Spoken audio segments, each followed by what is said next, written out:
আল্লামা বদরুদ্দিন আল আইনি রাহিমাহুল্লাহ তার উমদাতুল কারি লিশারহিল বুখারী লিশারহি সহিহুল বুখারী এই গ্রন্থে আশুরাকে আশুরা নামকরণের জন্য কয়টি কারণ বর্ণনা করেছেন? 10টি। এক নম্বর হচ্ছে মুসা আলাইহিস সালাতু ওয়াস সালামকে ফিরআউন থেকে মুক্তি। দুই নম্বর হচ্ছে নূহ আলাইহিস সালাতু ওয়াস সালামের কিস্তি জুদি পাহাড়ে অবতরণ। 3 কারবালার ঐতিহাসিক ঘটনা। 4 ঈসা আলাইহিস সালাতু ওয়াস সালামের জন্ম ও আসমানে উত্তোলন মানে আসমানে উঠিয়ে নেওয়া। 5 ইয়াকুব আলাইহিস সালাতু ওয়াস সালাম হযরত ইয়াকুব আলাইহিস সালাতু ওয়াস সালামের দৃষ্টি ফিরে পাওয়া। 6 ইউসুফ আলাইহিস সালাতু ওয়াস সালামকে কূপ থেকে উঠিয়ে নেওয়া। 7 আদম আলাইহিস সালাতু ওয়াস সালামের তাওবা কবুল। 8 দাউদ আলাইহিস সালাতু ওয়াস সালামের তাওবা কবুল। 9 হযরত ইব্রাহিম আলাইহিস সালাতু ওয়াস সালামকে নমরুদের অগ্নিকুণ্ড থেকে মুক্তি দান। 10 নবী সাল্লাল্লাহু আলাইহি ওয়াসাল্লামের কোনো গুনাহ নেই। আমাদের নবী হযরত মুহাম্মদ সাল্লাল্লাহু আলাইহি ওয়াসাল্লামের কি নাই? কোনো গুনাহ নেই। তারপর আল্লাহ রাব্বুল আলামিন অগ্রিম তাকে ক্ষমার ঘোষণা দেন। এছাড়াও বেদায়া ওয়া নিহায়া এই গ্রন্থের লেখক আছেন আল্লামা আবুল ফিদা হাফেজ ইবনে কাসির আদ-দামেশকি রাহিমাহুল্লাহ। তিনি 20টি কারণ উল্লেখ করেছেন। তার বিদায়া ওয়া নিহায়া এর প্রথম খণ্ডের 132 নম্বর পৃষ্ঠায় ইবনে কাসির রাহিমাহুল্লাহ কয়টি কারণ বর্ণনা করেছেন আশুরা নামকরণের? 20টি। এছাড়াও অনেক মুফাসসিরিনে মুহাদ্দিসিনে কিরাম আরো বিভিন্ন কারণ উল্লেখ করেছেন। তার মধ্যে হচ্ছে সুলাইমান আলাইহিস সালাতু ওয়াস সালামের রাজত্ব ফিরিয়ে দেয়া, আকাশ জমিন পৃথিবী পাহাড় পর্বত এগুলো সৃষ্টি। তারপরে 18 বছর ব্যাধিতে আক্রান্ত থাকার পর হযরত আইয়ুব আলাইহিস সালাতু ওয়াস সালামের মুক্তি। দজলা নদী থেকে 40 দিন পর হযরত ইউনূস আলাইহিস সালাতু ওয়াস সালামের মাছের পেট থেকে মুক্তি পাওয়া। ইদ্রিস আলাইহিস সালাতু ওয়াস সালামকে আসমানে উঠিয়ে নেওয়া। খায়বার মাদায়েন কাদেসিয়া এই যুদ্ধগুলোতে বিজয় দান। আদম আলাইহিস সালাতু ওয়াস সালাম জান্নাতে প্রবেশ, জান্নাত থেকে বের হওয়া এবং আরাফার ময়দানে হযরত আদম আলাইহিস সালাতু ওয়াস সালাম এবং হযরত মা হাওয়া আলাইহাস সালাতু ওয়াস সালামের একত্রিত হওয়া। ইউসুফ আলাইহিস সালাতু ওয়াস সালামকে তার পিতার নিকট ফিরিয়ে পাওয়া। 77 জন হুসাইন রাদিয়াল্লাহু তাআলা আনহুর পরিবারে শাহাদাত বরণ। এই রকমের আরো অসংখ্য বিভিন্ন কারণ পাওয়া যায়। তবে এর মধ্যে সবচেয়ে অধিক তাৎপর্যপূর্ণ এবং সহিহ হাদিস দ্বারা প্রমাণিত এবং আমাদের জন্য ইসলাম করণীয় রেখেছে হযরতে মূসা আলাইহিস সালাতু ওয়াস সালাম এবং বনি ইসরাইলকে জালিম পাপিষ্ঠ ফিরআউন থেকে মুক্তিদান। এই ব্যাপারে আল্লাহ রাব্বুল আলামিন নিজেই আমাদেরকে জানিয়েছেন। সূরা বাকারার 50 নম্বর আয়াতে এই বিষয়ে আলোচনা করা হয়েছে। তারপর সূরা ইউনূসের 90 থেকে 92 আমরা কোন আয়াত পরে দেখতে পারবো এই বিষয়ে? সূরা বাকারার 50 নম্বর আয়াত। তারপর আছে সূরা ইউনূসের 90 থেকে 92। এখানে এই বিষয়ে আলোচনা করা হয়েছে যে হযরত মূসা আলাইহিস সালাতু ওয়াস সালামকে কিভাবে ফিরআউনের কবল থেকে মুক্তি দান করেছে এবং কিভাবে সমুদ্রের মাঝখান দিয়ে আল্লাহ রাব্বুল আলামিন পথ নির্ধারণ করে দিলেন। আবার ওই পথেই কাকে? ফিরআউনকে দলবল সহ চুবিয়ে মারলেন। এই ঘটনা এই সূরার এই আয়াতগুলোতে আমরা জানতে পারবো। এগুলো আমরা দেখে নেব ইনশাআল্লাহ।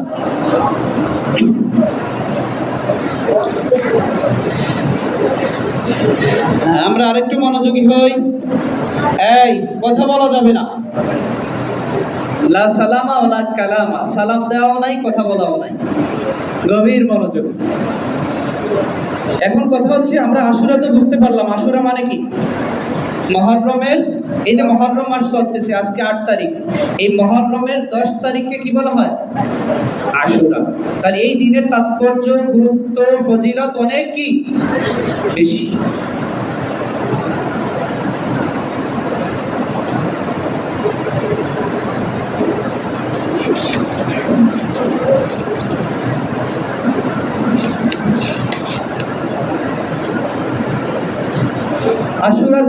কি?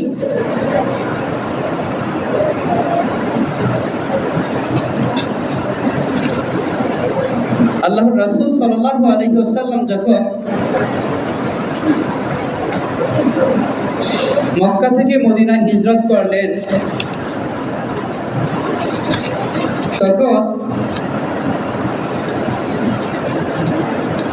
মদিনার ইহুদিদেরকে দেখলেন যে তারা এই দিনে রোজা রাখতেছে। কি করতেছে? এই আশুরার 10 তারিখে কি করতেছে? আশুরা মানে তো 10 তারিখ, মানে মহররমের 10 তারিখে কি করতেছে? তারা রোজা রাখতেছে।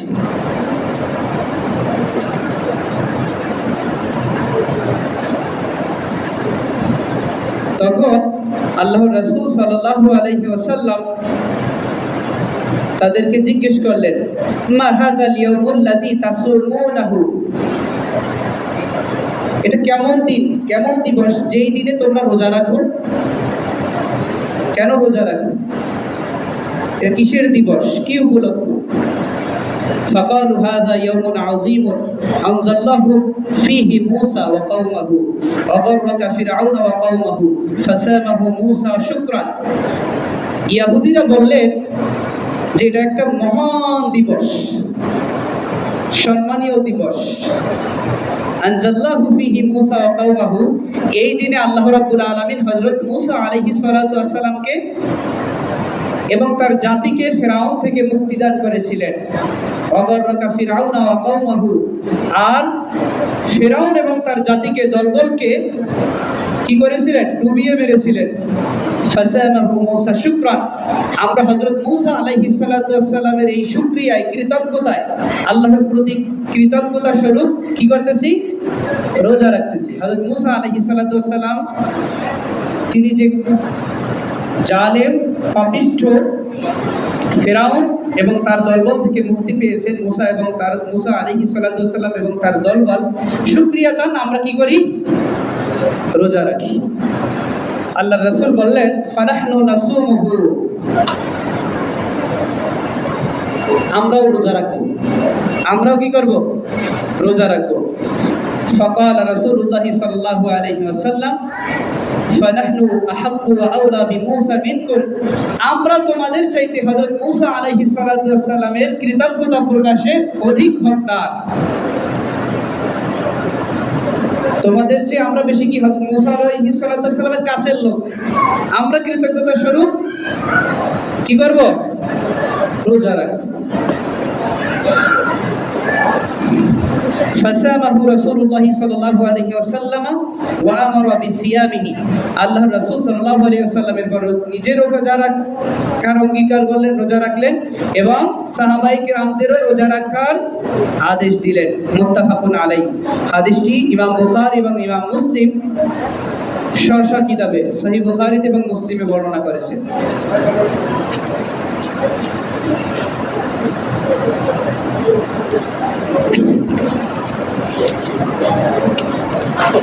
এই যে রমজানের রোজা, আমরা যে রমজানের রোজা রাখি,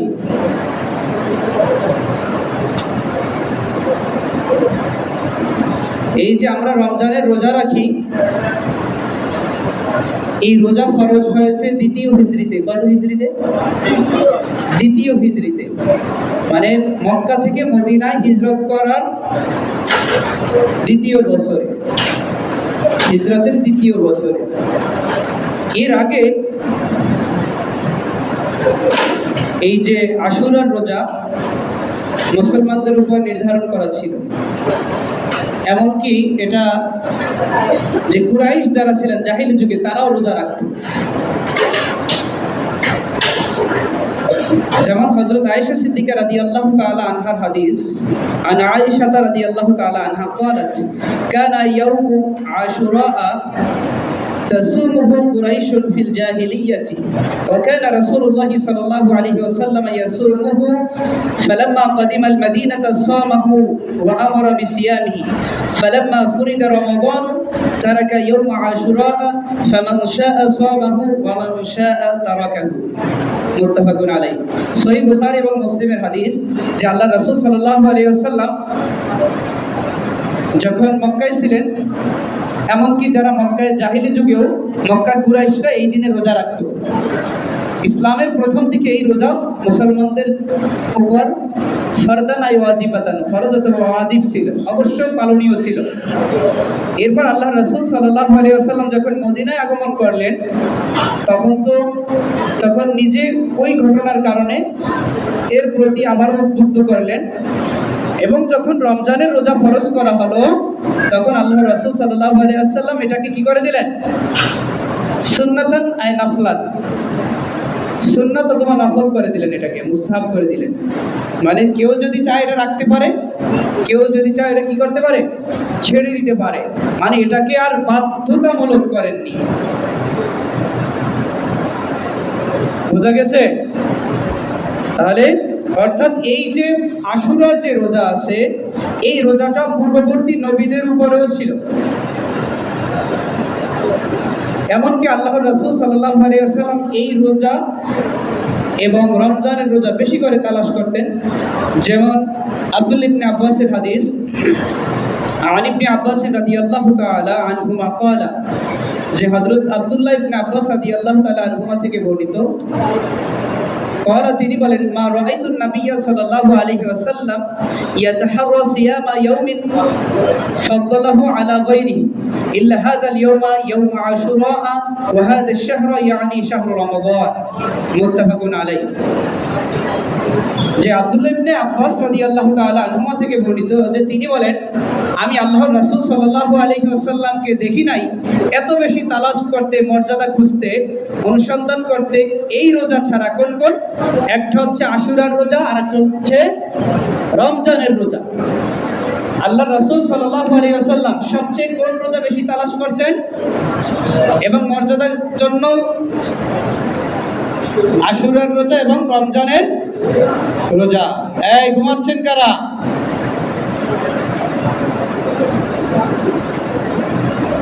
মনোযোগ দিতে হবে, কথা বলা যাবে না। এই বড় দিন, এই যে কথা বলতেছে,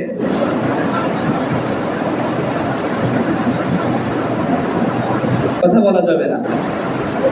লা সালামা ওয়ালা কালামা, আগেই বলে দিয়েছি, কোনো সালাম কালাম কিছুই নেই।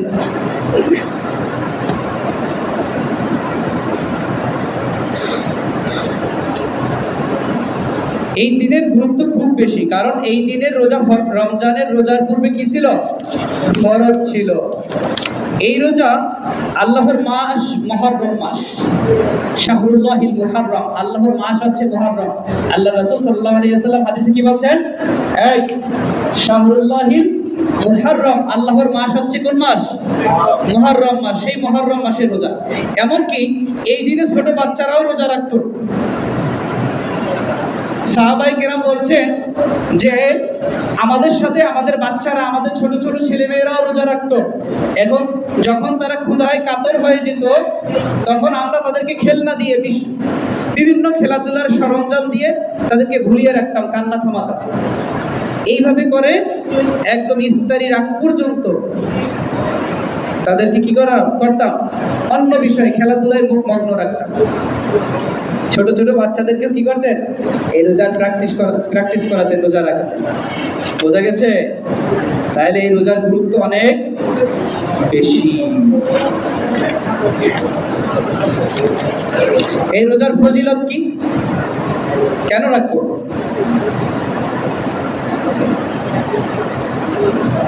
عن أبي قتادة رضي الله تعالى عنه أن رسول الله صلى الله عليه وسلم سئل عن صيام يوم عاشوراء فقال صيام يوم عاشوراء أحتسب على الله أن يكفر السنة التي قبله رواه مسلم। মুসলিম শরীফের হাদিস। আবু কাতাদা রাদিয়াল্লাহু তাআলা আনহু হতে বর্ণিত, তিনি বলেন, আল্লাহর রাসূল সাল্লাল্লাহু আলাইহি ওয়াসাল্লামকে এই আশুরার দিনের রোজা সম্পর্কে জিজ্ঞেস করা হলো, প্রশ্ন করা হলো। আল্লাহর রাসূল সাল্লাল্লাহু আলাইহি ওয়াসাল্লাম বললেন, আহতাসিবু আলাল্লাহি আইয়ুকাফিরা সানাতাল্লাতী ক্বাবলাহু, আমি আল্লাহর কাছে ধারণা রাখি, আমি এই আশা করি যে এই রোজা রাখার মাধ্যমে আমাদের পূর্ববর্তী 1 বছরের গুনাহ মাফ করে দিবে। সুবহানাল্লাহ। পূর্ববর্তী কয় বছরের? 1 বছরের গুনাহ মাফ করে দিবেন। তাহলে এই আশুরার দিনে রোজা রাখার কারণে, মুহররমের 10 তারিখে রোজা রাখার মাধ্যমে আল্লাহ রাব্বুল আলামিন কি করবেন? পূর্বের বিগত আমার 1 বছরের গুনাহ মাফ করে দিবেন। এখন বলেন তো, নতুন বছর শুরু হয় আরবি কোন মাস দিয়ে? মুহররম। জোরে বলতে হবে, কোন মাস? মুহররম। তাহলে মুহররম মাসের 10 তারিখে আমরা যদি নতুন বছরের প্রথম মাসেই যদি আমরা বিগত 1 বছরের গুনাহ মাফ করে আল্লাহর কাছে ক্ষমা পেয়ে নতুন উদ্যমে নতুন বছর সুন্দরভাবে শুরু করি, তাহলে কেমন হয়? হ্যাঁ, অনেক ভালো হয় না? প্রত্যেক বছর যদি আমরা এরকম রোজাটা রাখি, তাহলে আমার যদি বিগতের 1 বছরের রোজা মানে রাখার মতো একটা কাজই হয়ে যায়, মানে একদিন রোজা রাখার কারণে কি হয়ে যায়? বিগত 1 বছরের গুনাহ আমার মাফ হয়ে যায়। এভাবে যদি আমরা প্রত্যেক বছর এই রোজাটা রাখি, তাহলে প্রত্যেক বছর যদি আমাদের পূর্বের বছরের গুনাহ মাফ হয়ে যায়, তাহলে কি আমাদের কোনো গুনাহ খাতা থাকে? সুবহানাল্লাহ। তাহলে আমরা নতুন বছরে আমরা সুন্দরভাবে শুরু করব ইনশাআল্লাহ। এখন রোজা কিভাবে রাখবো, কয়টা রাখবো দেখি। আশুরার রোজা রাখার নিয়ম আমরা তো জানলাম যে মুহররমের 10 তারিখকে আশুরা বলা হয়, এই দিনে রোজা রাখতে হয়। আর কয়টা রাখবো? একটা নাকি 2টা নাকি 3টা? কয়টা রাখলে ভালো হয় বা কিভাবে রাখবো দেখি, হাদিস থেকে আমরা একটু দেখে আসি। عن عبد الله بن عباس رضي الله عنهما قال حين صام رسول الله صلى الله عليه وسلم يوم عاشوراء وأمر بصيامه قالوا يا رسول الله صلى الله عليه وسلم إنه يوم تعظمه اليهود والنصارى فقال رسول الله صلى الله عليه وسلم فإذا كان العام المقبل إن شاء الله صمنا اليوم التاسع قال فلم يأتي العام المقبل حتى توفي رسول الله সাল্লাল্লাহু আলাইহি ওয়াসাল্লাম রাওয়াহু মুসলিম। হযরত আব্দুল্লাহ ইবনে আব্বাস রাদিয়াল্লাহু আনহুমা থেকে বর্ণিত যে তিনি বলেন যে আল্লাহর রাসূল সাল্লাল্লাহু আলাইহি ওয়াসাল্লাম যখন আশুরার রোজা রাখার আমাদেরকে নির্দেশ দিলেন, এই যে মুহররম মাসের 10 তারিখে রোজা রাখার জন্য আদেশ দিলেন, আরবি এই 307 ক্যাডেট, তারপর 240 মাহমুদ বিন শামিদ। কি বলছি বলতো,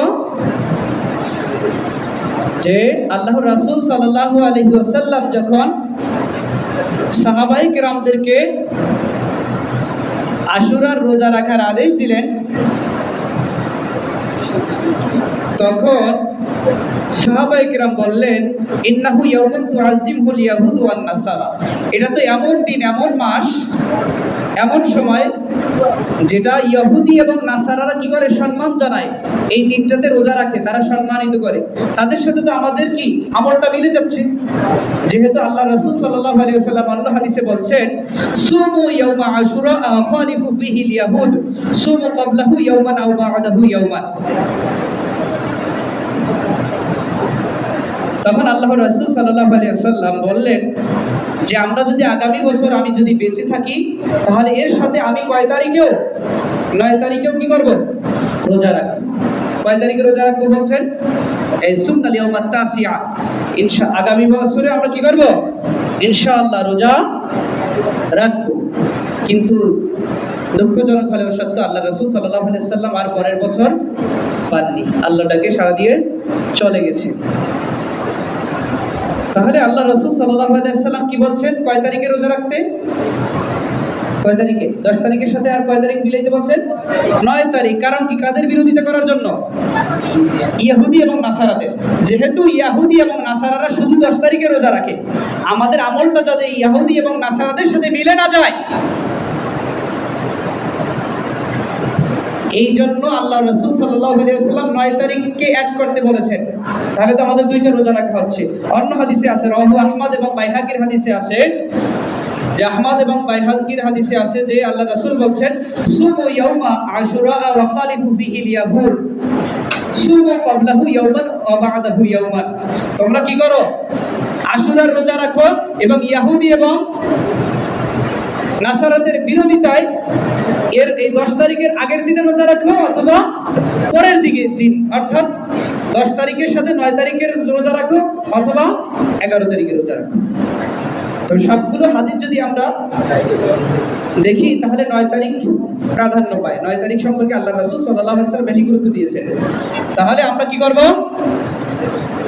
9 তারিখ এবং 10 তারিখ কিসের রোজা রাখবো? আশুরার রোজা রাখবো। এই রোজা যদি আমরা রাখি তাহলে কি হবে? বিগত 1 বছরের গুনাহ মাফ হয়ে যাবে। আপনারা একটা বিষয় চিন্তা করেছেন? এই খেয়াল করতে হবে। দেখেন, রোজা ইহুদি এবং মুশরিকদের সাথে মিলে যাওয়ার কারণে আল্লাহ রাসূল সাল্লাল্লাহু আলাইহি ওয়াসাল্লাম একটার জায়গায় কয়টা রাখতে বলছেন? হ্যাঁ, অথচ আমাদের কাজকর্ম, চরিত্র, আমাদের পোশাক আদি, বেশভূষা সবকিছু কাদের সাথে মিলে যায়? ইহুদি এবং নাসারাদের সাথে। নাসারা মানে খ্রিস্টান। ইহুদি এবং খ্রিস্টানদের সাথে মিলে যায়। এটা খুবই দুঃখজনক না? দেখছেন যে রোজা একটার জায়গায় দুইটা, যাতে ইহুদি এবং নাসারাদের সাথে মিলে না যায়। তাহলে আমাদের আচরণ, আমাদের কথাবার্তা, আমাদের কাজকর্ম, আমাদের বেশভূষা মানে পোশাক আদি, এগুলো কি ইহুদি এবং মুশরিকদের সাথে যাবে? মিলতে পারবে না। আল্লাহ রাসূল সাল্লাল্লাহু আলাইহি ওয়াসাল্লাম সবসময় বলেছেন যে ইহুদি এবং মুশরিকদের কি করতে হবে? বিরোধিতা করতে হবে। আমরা সবাই সচেতন থাকবো। এই যে আমি কথাবার্তা বলতেছি, এটা শোনা ওয়াজিব। ওয়াজিব মানে কি? অবশ্য করণীয়। লাঠি লাগলে লাঠি দিয়ে সেটা মানতে হবে। বুঝতে পারছেন? আমরা সামনে পিছনে যারা আছি খেয়াল করি।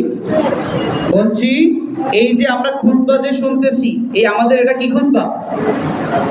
মূল খুতবা। এটা কি খুতবা? এখানে কথা বলা যাবে? শুধু কথা না, কেউ কথা বললে কোন মুসল্লি, খতিব সাহেব ছাড়া কোন মুসল্লি তাকে থামতেও বলতে পারবে না, চুপ থাকতেও বলতে পারবে না। তাহলে এটা কত গুরুত্বপূর্ণ। খতিব সাহেবের দেখবেন আগে আল্লাহ রাসূল সাল্লাল্লাহু আলাইহি ওয়াসাল্লাম কি করতেন? লাঠি রাখতেন। দেখছেন? দেখবেন এখনো বিভিন্ন জায়গায় আমরা যখন খুতবা দেখি, অনেকে একটা কি রাখে? হাতে বড় একটা লাঠি রাখে। তার গাম্ভীর্যতা ভাব প্রকাশ পায়। এগুলো আমরা খেয়াল রাখবো ইনশাআল্লাহ। কথাবার্তা বলা যাবে না। ঘুম যা আগে ঘুমাইতে হইবে। এখন এটা তো আমরা জানলাম। আশুরায় আরেকটা বিশেষ একটা ঘটনা ঘটছে, আপনারা কি জানি?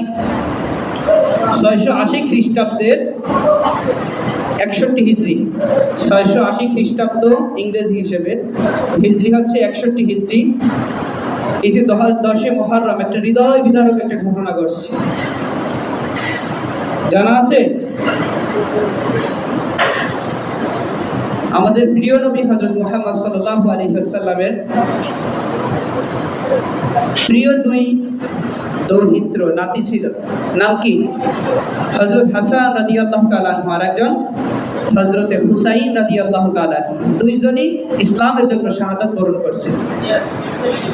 এই হযরত হুসাইন রাদিয়াল্লাহু তাআলা আনহু তিনি কারবালার প্রান্তরে এই 10 মুহররম 680 খ্রিস্টাব্দ, হিজরি হচ্ছে 61 হিজরি। হিজরি কত? 61 হিজরি। আর খ্রিস্টাব্দ হচ্ছে 680।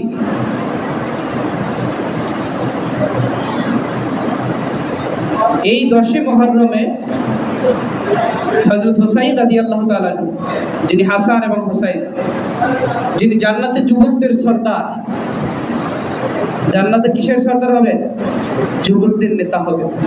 সে হযরত হুসাইন রাদিয়াল্লাহু তাআলা আনহু সপরিবারে, পরিবার সহ 77 জন, কতজন? 77 জন এই দিনে শাহাদাত বরণ করেছে কারবালার প্রান্তরে। তারপরও তিনি কি করেননি? অসত্যের কাছে, মিথ্যার কাছে, জুলুমের কাছে, বৈষম্যের কাছে মাথা নত করেন।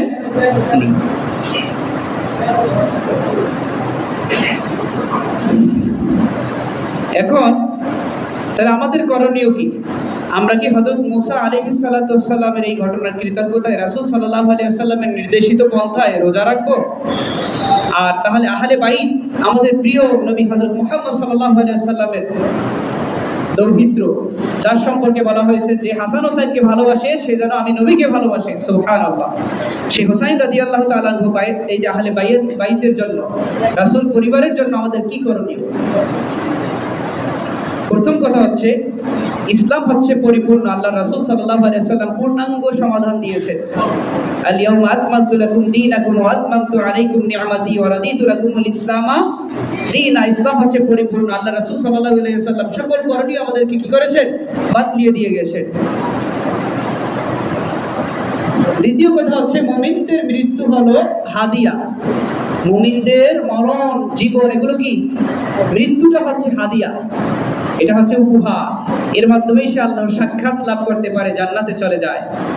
তৃতীয়ত হচ্ছে যারা আল্লাহর রাস্তায় জীবনকে বিলিয়ে দেয়, উৎসর্গ করে, শাহাদাত বরণ করে, আল্লাহ বলছেন তাদেরকে কি বলো না? মৃত বলো। তাদেরকে কি বলো না? মৃত বলো না। আছে না সূরা বাকারায়? আছে। আল্লাহ বলছেন তাদেরকে কি বলো না? মৃত বলো না। বাল আহইয়াউ, বরং তারা কি? জীবিত। তাহলে শহীদদেরকে আল্লাহ তাআলা কি বলছেন? মৃত বলতে নিষেধ করেছেন। এটাতে তাদের জন্য স্পেশাল একটা উপহার। চতুর্থত হচ্ছে মূলত দুইটাই হচ্ছে হকের উপর বিজয়। এই যে হযরত মুসা আলাইহিস সালাতু ওয়াস সালামের ঘটনা এবং হযরত হুসাইন রাদিয়াল্লাহু তাআলা আনহুর যে ঘটনা, দুইটাই হচ্ছে ইসলামের জন্য বিজয়, মহান বিজয়। একজন হচ্ছে গাজী বেশে আর একজন হচ্ছে শাহাদাতের মাধ্যমে। সুতরাং আমাদের দুঃখের কোনো কারণ নাই। পঞ্চম নম্বর হচ্ছে ইসলামের 3 দিনের অধিক শোক প্রকাশ কি? নিষেধ। তবে আমরা তাদের ব্যথায় ব্যথিত, তাদের কষ্ট, তাদের সেই যে ত্যাগ, এগুলো আমরা কখনোই কি করবো না? ভুলবো না। আমাদের করণীয় হচ্ছে আমরা তাদেরকে নিয়ে সবসময় আলোচনায় রাখবো। এই মহররমের 10 তারিখে আমরা রোজা রাখবো এবং কি করব? আল্লাহ রাসূল সাল্লাল্লাহু আলাইহি ওয়াসাল্লামের এই যে প্রিয় নাতি, যে তার পরিবার সহ শাহাদাত বরণ করেছেন, হকের উপর থেকেছেন, মিথ্যার সাথে আপোষ করেননি, এই শিক্ষা আমরা নিব। পারা যাবে না ইনশাআল্লাহ। তাহলে আমাদের কারবালার শিক্ষা কি? আশুরার শিক্ষা কি? কারবালার শিক্ষা কি? বিপদে আল্লাহর উপর পূর্ণাঙ্গ বিশ্বাস ও ধৈর্য ধারণ, মিথ্যার কাছে, অসত্যের কাছে কখনো মাথা নত না করা, আল্লাহর সিদ্ধান্তে কি থাকা? সন্তুষ্ট থাকা, তাকদীরের উপর পূর্ণাঙ্গ বিশ্বাস এবং আল্লাহর সাহায্য যে মুমিনদের উপর আসে, এটা আমরা হযরত মুসা আলাইহিস সালাতু ওয়াস সালাম এবং তার দলের মাধ্যমে বনি ইসরাইলের উপর যে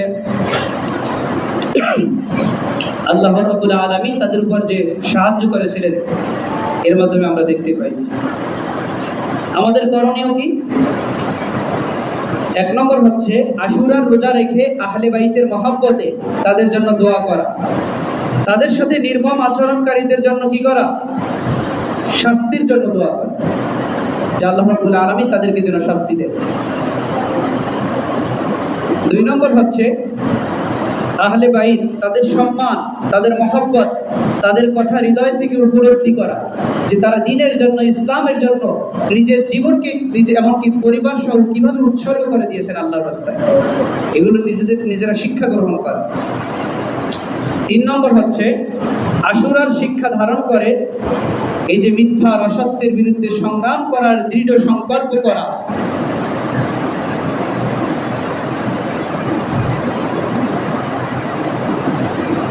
কিভাবে শিক্ষাটা নিব? দেখেন, আমরা তো সুখে আছি, শান্তিতে আছি, তাই না? আমরা কি এখনো ফিলিস্তিনের খবর জানি? গাজায় কি হয়? গতকালকের রিপোর্ট আজকে যমুনা টেলিভিশন নিউজ করেছে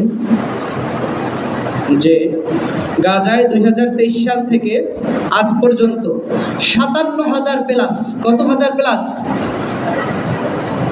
57,000 প্লাস মুসলমানকে তারা হত্যা করেছে। অথচ আল্লাহ বলছেন যে ব্যক্তি একজন মানুষকে হত্যা করলো সেজন্য ফাকান্নামা কাতালান নাস জামিআ, সেজন্য সমগ্র মানব জাতিকে হত্যা করলো। একজন মানুষকে, মুসলমানকে না, একজন মানুষকে হত্যা করা সমগ্র মানব জাতিকে হত্যা করার শামিল। অথচ 57,000 মুসলমানকে তারা হত্যা করেছে এই 23 সালের পর থেকে। এই বিগত 24 ঘন্টায় 157 জনকে হত্যা করেছে। তারা এই হত্যায় এমন বোমা নিক্ষেপ করেছে ক্ষতিকর। হিরোশিমাতে যে বোমা নিক্ষেপ করেছিল না আমেরিকা বিশ্বযুদ্ধের সময়, তার চেয়ে 6 গুণ বেশি, তার চেয়ে কয় গুণ বেশি? 6 গুণ বেশি অস্ত্র ব্যবহার করছে এই হত্যায়, এই গণহত্যায়। কিন্তু আমরা তো দেখতে পাই এত মারা যায়, তারপরেও কিন্তু তারা মাথা নত করে না। দেখছেন, ইসরায়েলের কাছে, ইহুদিদের কাছে, আল্লাহর দুশমনদের কাছে মাথা নত করে না, করে।